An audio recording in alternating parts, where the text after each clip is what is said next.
दोस्तों स्टार्ट करने से पहले पहला सवाल जो सवाल है, आप कौन सा कंपनी को प्रेफर करेंगे? पहला इंडियन, दूसरा चाइनीज या तीसरा अदर्स? जी हाँ, ये तीन है। इस क्वेश्चन का आंसर मुझे कमेंट सेक्शन में जरूर से। तो इंडियन स्मार्टफोन मार्केट चेंज हो रहा और इंडियन जो प्लेयर है उसका एक्टिव पार्टिसिपेशन देखने हमें मिल रहा है और हमें यहाँ पर मालूम होगा कि क्या बेनिफिट है, क्या नुकसान है।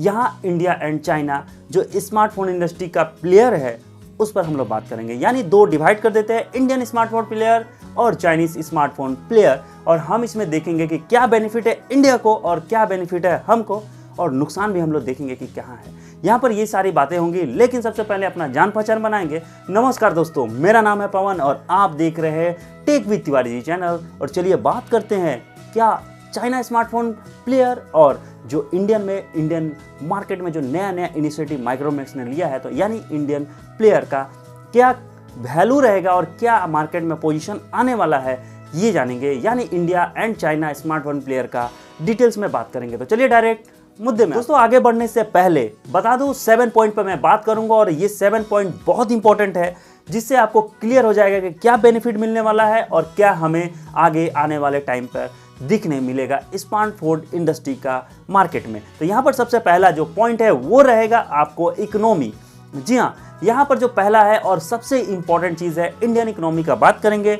इंडियन प्लेयर आने से इंडियन इकोनॉमी को बहुत बूस्ट मिलेगा, क्योंकि लोकली ये मैन्युफैक्चर होगा तो आपको मालूम चलता है कि ज़्यादा जॉब मिलने वाले हैं, ज़्यादा आपको रेवेन्यू जनरेट करेंगे, या जो एक्सपेंसेस होता है पैसा का इनफ्लो इंडिया में रहेगा।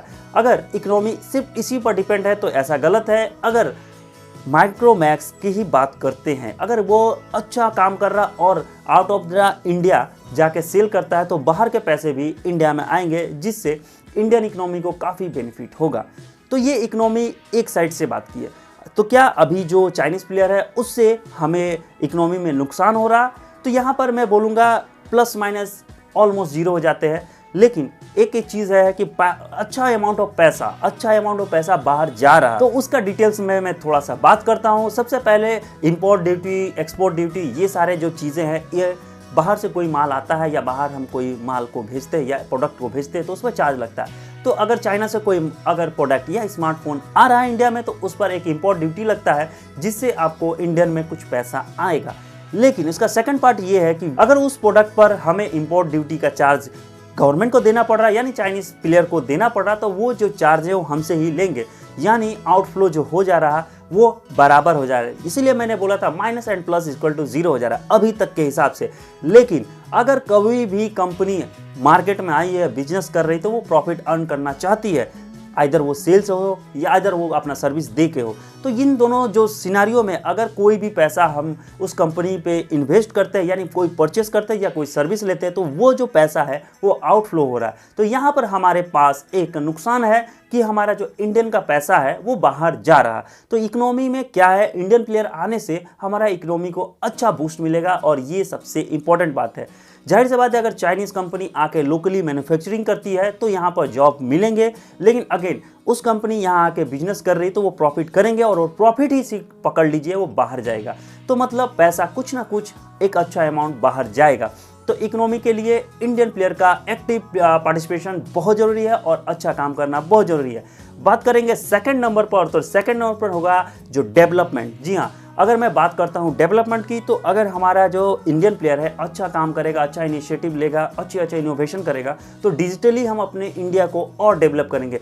एक एग्जांपल बोलता हूँ, चाइनीज़ प्लेयर इतना मार्केट में एग्रेसिव होके हैं और अच्छा खासा काम कर रहे हैं, अच्छा टेक्नोलॉजी दे रहे हैं। अगर आप चाइना में जाते हैं तो वो और भी एडवांस है, वहाँ 5G कनेक्टिविटी पहले से है और हमसे काफ़ी अच्छा टेक्नोलॉजी पर वो जी रहे हैं या अपना लाइफ व्यर्थ कर रहे हैं। तो अगर इंडियन प्लेयर अच्छे काम करते, अच्छे टेक्नोलॉजी लाते हैं, अच्छे इनोवेशन करते हैं खुद से, या अपना बाहर में कोई इनोवेशन कर रहा उसका ही यूज़ करके या उसको रॉयल्टी दे के यूज़ करते हैं, तो हमें बाहर के कंपनी पर डिपेंड नहीं करना होगा और हम अपना जो स्तर है उसको बढ़ा सकते हैं। तो ये डेवलपमेंट में बहुत ज़रूरी है, जो कि मुझे फॉरमोस्ट थिंग लगा कि अपना इंडियन प्लेयर का जो पार्टिसिपेशन है बहुत एग्रेसिव होना चाहिए इस डेवलपमेंट के लिए। बात करेंगे थर्ड नंबर पर, और ये है आपको डेटा।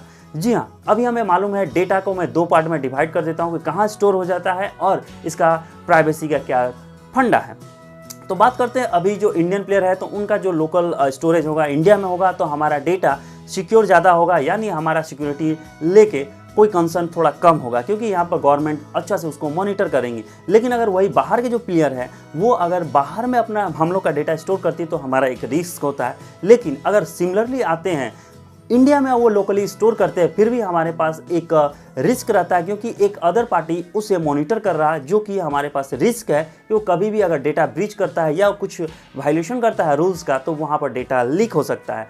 सेम चीज़ हमारे इंडियन कंपनी के साथ है, लेकिन इंडिया पर हमें ट्रस्ट ज़्यादा रखना होगा, क्योंकि ये इंडियन कंपनी है और इंडिया में ही डेटा स्टोर कर रही है और बाहर में इतना सेल करने का ज़रूरत नहीं होगा इस हमारे डेटा को। तो यहाँ पर डेटा सिक्योरिटी के लिए भी इंडियन प्लेयर काफ़ी इंपॉर्टेंट रोल फैक्टर है, एक रोल जो है जो काफ़ी इंपॉर्टेंट पार्ट प्ले करेगा अपने जो डेटा सिक्योरिटी में। यहाँ पर इंपॉर्टेंट चीज़ अगर बात करेंगे 4 नंबर पर, ये तो यहाँ पर है ऑफलाइन मार्केट में काफ़ी कुछ इम्पैक्ट होने वाला है। क्योंकि आप सिंपल सा समझिए, ऑनलाइन मार्केट एक हम लोग का नॉन मार्केट होता है। हमें मालूम है कि इस प्राइस का इतना ही आपको प्रोडक्ट का दाम पड़ रहा है और डिस्काउंट में इतना मिल सकता है, या 10% डिस्काउंट काट के लगाते हैं तो इतना मिल सकता है। यानी हम लोग के पास जो प्राइस ब्रैकेट है नॉन होता है, उसमें हम लोग का नुकसान बहुत ही लिमिटेड होता है, बहुत ही लिमिटेड। अगर हम ऐसा कुछ ना करें कि पुराने बैकडेटेड मोबाइल लेते हैं तो उसको हम ज़्यादा पैसा अभी दे रहे हैं, तो उस चीज़ को छोड़ देते हैं, तो नॉर्मल बातें को आते हैं, तो हमें नॉन होता है प्राइस एक प्रोडक्ट का, और उसका हम लोग प्राइस में लॉस हम लोग का आम यूज़र का नहीं होता है। लेकिन अगर ऑफलाइन की बात करते हो तो यहाँ पर बहुत बड़ा एक फैक्टर है, क्योंकि अगर आप देखें ऑफलाइन मार्केट में ज़्यादा कमीशन होते हैं जो शॉप्स को, तो वहाँ पर अगर बाहर से जो पैसे आते हैं वहाँ पर इन्वेस्ट होते हैं और यहाँ पर ज़्यादा पैसे सर्कुलेट होते हैं।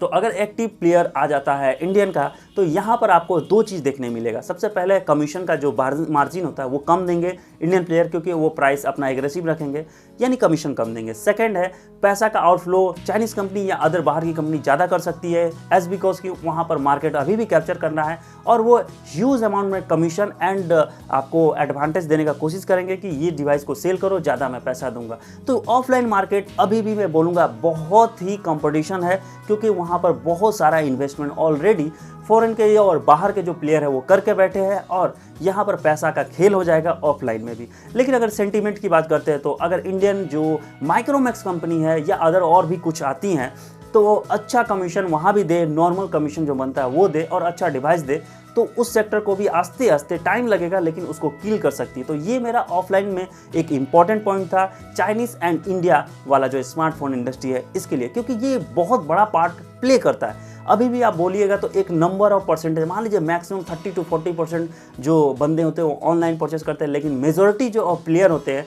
ऑफलाइन वाले वो आराम से गांव, रूरल एरिया या आप बोल सकते हैं मेट्रो सिटी में भी बहुत ऐसे बंदे हैं जो ऑफलाइन लेने का पसंद करते हैं, तो वो आराम से वहाँ से लेते हैं। तो वहाँ पर पैसा का खेला है, तो ये एक इंपॉर्टेंट पार्ट है। अगर बात करेंगे 5 नंबर पर तो वो है स्मार्टफोन का। जी हाँ, अगर इंडियन प्लेयर मार्केट में अवेलेबल है, वो अगर अच्छे खासे टक्कर देता है, मतलब प्राइस पॉइंट पर अच्छा स्पेसिफिकेशन देता है, लाइक जैसे माइक्रोमैक्स ने किया है और आने वाले समय में जैसा हमें उम्मीद है करने वाला है, इस तरह से क्या होता है जो मार्केट में बाहर से प्लेयर आते हैं उनका मोनोपोली रहता है, उस मोनोपोली को ये आराम से तोड़ सकते हैं। जी हाँ, अगर इंडियन एक कंपनी है अगर 720G प्रोसेसर को 10,000 12,000 में दे देती है, तो बाहर वाली जो कंपनी अगर उससे ज़्यादा प्राइस में रखेंगे तो उनका सेल नहीं होगा। ये एक इंपॉर्टेंट चीज़ है, डेवलपमेंट में ये बहुत इंपॉर्टेंट फैक्टर है। तो ये जो चीज़ें हैं ये एक मार्केट में जो आने वाला समय में सिचुएशन तय करेंगे किसका जो पलड़ा भारी है। लेकिन अभी ऐसा इनिशिएटिव माइक्रोमैक्स ने लिया है तो मैं उम्मीद करता हूं कि अच्छा कुछ देखने मिलेगा। इसके साथ एक और पॉइंट ऐड करता हूं, यहां पर स्मार्टफोन इंडस्ट्री है, यहां पर आपको और भी डेवलपमेंट मिलेगा, नया नया इनोवेशन जल्दी जल्दी देखने मिलेगा, क्योंकि प्राइस सेंट्रिक हो जाएगा, प्राइस जिसका कम का अच्छा चलेगा। इसके बाद बात करते हैं जो अपना स्टॉक एंड्रॉयड वाला जो फील है, यानी अब आ जाते हैं स्मार्टफोन के फीचर में। यहाँ पर आप देखिए माइक्रोमैक्स ने स्टॉक एंड्रॉयड को प्रीफर किया है, जिससे क्या होता है उसका कस्टम स्किन नहीं है और हमें अच्छा फीलिंग मिलेगा। सिमिलरली अगर दूसरे जो चाइनीज़ ब्रांड है उसको देखते हैं, हर एक के ऊपर कुछ ना कुछ एक स्क्रीन लगा हुआ है, जिससे आपको अभी भी एक सिक्योरिटी लेके कंसर्न रहता है और मोबाइल थोड़ा स्लो होता है। तो अगर स्टॉक एंड्रॉयड मार्केट में आ चुका है और इंडियन कंपनी इसे फॉलो करती है तो आपको मार्केट में इसी तरह के फ़ोन देखने मिलेंगे और ये अच्छा चीज़ है हमारे लिए। बात करेंगे सबसे लास्ट में, वो है आफ्टर सेल सर्विस। जो कि अभी पड़ रहा भारी मुझे चाइनीज़ का लग रहा है, क्योंकि मार्केट में वो काफ़ी दिनों से है और अच्छे खासे सर्विस सेंटर अपना स्टैंड बना चुके हैं। लेकिन अगर माइक्रोमैक्स अच्छा काम करती है और अच्छे आस्ते आस्ते अपने जो सर्विस सेंटर है फिर से डेवलप करती है और अच्छा सर्विस प्रोवाइड करती है, तो इस कैटेगरी में भी वो अपने आप को एट पार ला पाएगी। तो दोस्तों यहाँ पर ये सारे पॉइंट थे जो कि बहुत इंपॉर्टेंट थे। सिक्योरिटी है, डेवलपमेंट है, ये जो इंडिया चाइना सेंटीमेंट है, साथ ही आपको इंडियन और डेवलपमेंट ऑफ इकोनॉमी ये देखने मिलेगा। ये दो मैं डिवाइड किया प्लस प्लस प्लस करके, जो अच्छे अच्छे पॉइंट्स थे, जो इंपॉर्टेंट पॉइंट थे इस पर। तो आशा करता हूँ सारा इन्फॉर्मेशन आपको पसंद आया होगा। आप मुझे बताइएगा किस ब्रांड को आप प्रेफर करेंगे इस पॉइंट पर। जी हाँ, आप सेंटीमेंट को छोड़ के थोड़ा सा अपने आप को ये भी सोचिए, जो प्रोडक्ट आप परचेस कर रहे हैं उसमें आपको कौन सा चीज़ ज़्यादा बेनिफिट देगा। तो दोस्तों वीडियो में बस इतना ही, मिलता हूँ किसी और एक वीडियो में। तब तक अपना ख्याल रखिए, अपने सेहत का ख्याल रखिए। Thank you, bye bye, be safe.